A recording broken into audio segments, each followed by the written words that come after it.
लग्नासाठी शरद पवारांकडे चक्क साकडं घालण्यात आलं। अकोल्यातील एका तरुणानं अनोखी विनंती केली, मला पत्नी मिळवून द्या, तुमचे उपकार विसरणार नाही असं या तरुणाचं म्हणणं आहे। अकोला जिल्ह्यातील एका 34 वर्षीय तरुणानं राष्ट्रवादी काँग्रेसचे सर्वेसर्वा शरद पवार यांना थेट पत्र लिहून लग्नासाठी पत्नी मिळवून देण्याची विनंती केली आहे। माझं वय वाढतंय, भविष्यात लग्न होणार नाही, कोणत्याही समाजातील मुलगी चालेल, तिच्या घरी राहायलाही तयार आहे असं या तरुणानं पत्रात नमूद केलंय।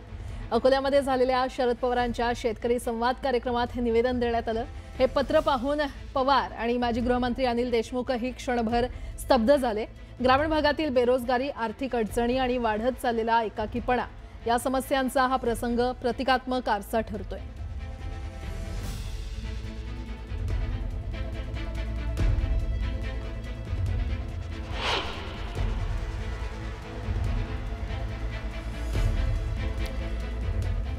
तर एका तरुणानं शरद पवारांना चक्क पत्र लिहिलं, पत्नी मिळवून द्या, तुमचे उपकार विसरणार नाही असं त्यानं या पत्रात म्हटलं।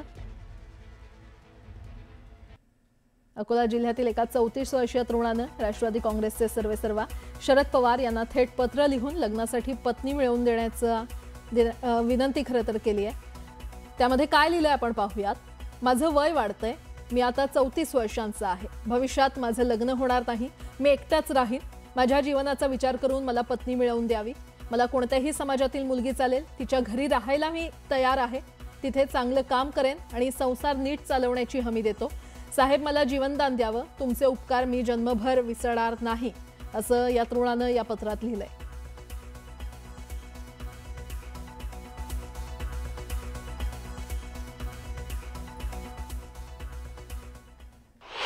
आपल्यासोबत राष्ट्रवादी शरद पवार गटाचे ज्येष्ठ नेते अनिल देशमुख आहेत। साहेब, तुम्हाला राजकारणाचा प्रदीर्घ अनुभव आहे, मात्र 4 दिवसाआधी ज्यावेळी तुम्ही अकोल्याच्या दौऱ्यावर होते त्यावेळी शरद पवार साहेबांना एका तरुणानं पत्र दिलं, त्या पत्रातून अनेक गोष्टी आता समोर यायला लागलेल्या आहे। मात्र आता तुमची जबाबदारी वाढलेली आहे, कारण त्याने जी मागणी शरद पवार साहेबांकडे केलेली आहे, शरद पवारांना त्या सगळ्या संदर्भात तुम्हाला काय सांगितलं? असं आहे की माननीय शरद पवार साहेब जेव्हा 4 दिवसापूर्वी अकोल्याच्या दौऱ्यावर होते, मी सुद्धा त्यांच्यावर होतो, त्यावेळेस एका तरुणाने त्यांना एक पत्र दिलं आणि पत्रामध्ये त्यांनी शरद पवार साहेबांना विनंती केली की मी 34 वर्षाचा आहे, माझं लग्न जुळत नाही, मला मुली मिळत नाही, त्याच्यामुळे माझं लग्न व्हायसाठी तुम्ही मला मदत करा।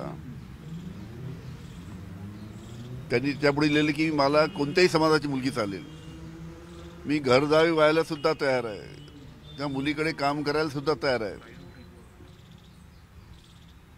अशा पद्धतीचं त्यांनी पत्रामध्ये लिहिलं।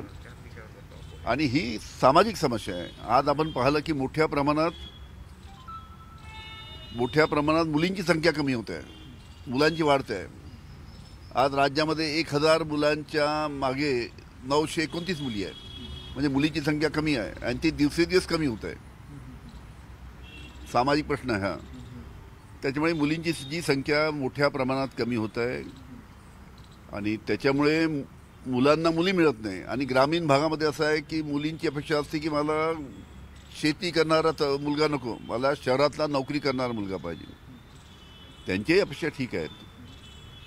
त्याच्यामुळे ग्रामीण भागातील मुलांना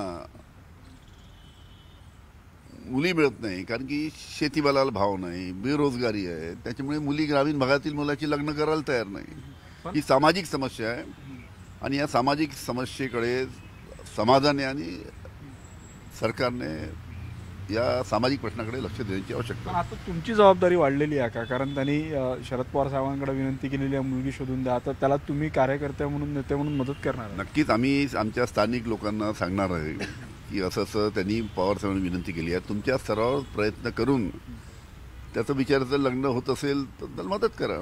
नक्कीच वेळ दिल्याबद्दल खूप खूप धन्यवाद। व्हिडिओ जर्नलिस्ट प्रशांत मोहिते सह उदय तिमांडे, न्यूज 18 लोकमत, नागपूर।